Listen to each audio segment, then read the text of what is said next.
Let me begin with a story. When Leo Kolegian was 13 years old, the Ottoman Turks marched into his home in the village of Injirli near Yozgat. He was forced to watch as his sisters and parents were murdered in front of him in cold blood. Seconds before what would have been his tragic end, Leo was grabbed out of line and enslaved. Eventually, he escaped and settled in California's Central Valley. He worked in factories and lumber companies, joined and served in the U.S. Armed Forces, and ultimately learned the art of repairing shoes. He married, had 4 children, bought land, and farmed on the west side of Fresno. His descendants continued to call California home. They spread his story and shared their faith.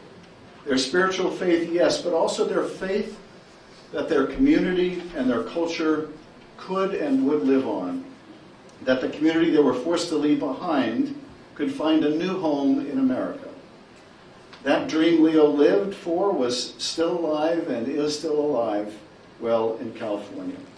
That story, unique in its own right, is by no means a solitary one. There are thousands and thousands more. For over 2 decades, I've represented a district that is home to nearly 100,000 Armenians, the second largest community in the world outside of Yerevan. Now I get the opportunity to represent the entire state of California and more than half of the 450,000 Armenians in the diaspora in the United States. And I've had the great privilege to hear so many of their stories. Like the ambassador, I've sat with survivors. I've been welcomed into their homes. I've listened to their stories of how their parents and aunts and uncles were murdered, how their property and the lives of their families were lost and destroyed. I've watched them relive the pain, reopening their wounds to keep their family histories alive. While we are gathered this month to commemorate those atrocities, there was a time when Washington refused to recognize these methodical killings for what they were, a genocide, the first of the 20th century. Over my career in Congress, I worked alongside many of you in this room to convince my colleagues, presidents of both parties, and the American people of the importance of formally recognizing the Armenian Genocide. And in 2019, the House of Representatives passed my resolution officially recognizing the Armenian Genocide by an overwhelming and bipartisan margin.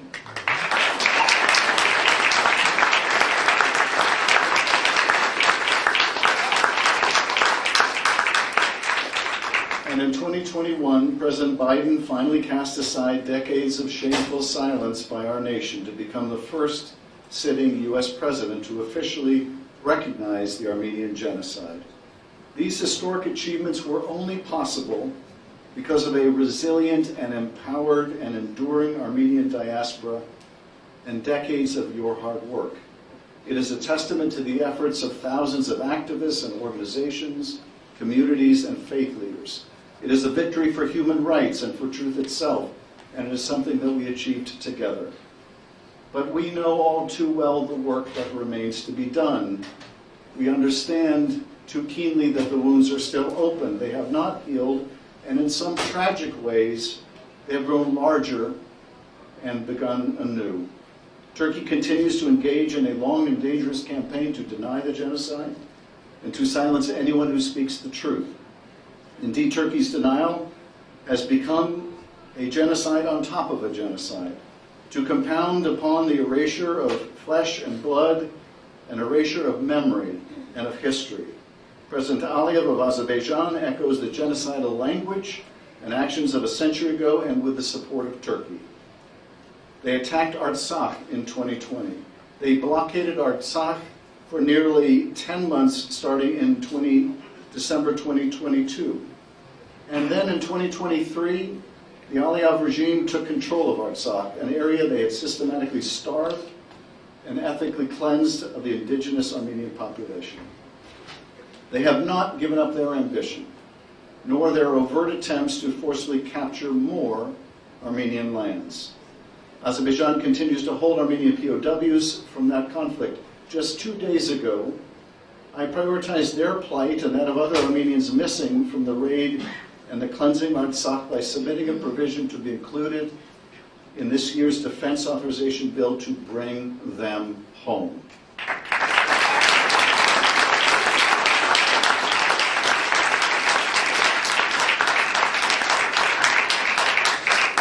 Congress must remain focused on those being held and those still missing.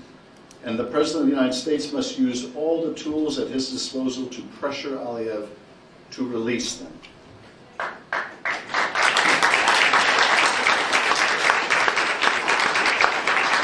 I am standing firm, and you have my word that I will always stand firm alongside the Armenian community in California and around the world.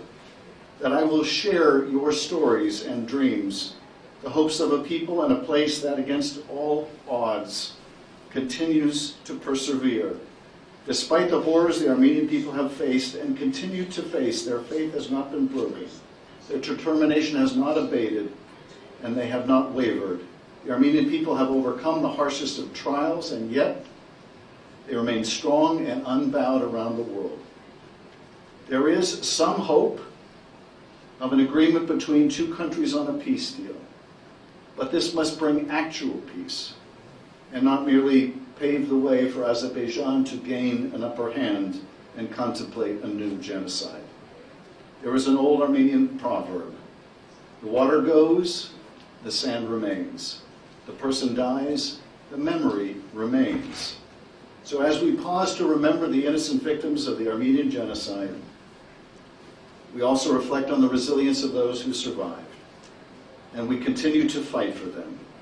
We reflect on the perseverance of their children and grandchildren who built lives in this country and all over the world, who speak the beautiful Armenian language and enrich every nation with Armenian culture and heritage. You honor the memory of your ancestors and serve as an inspiration for generations yet to come through your determination, your heart, and your hope. And I will always stand with you. Thank you.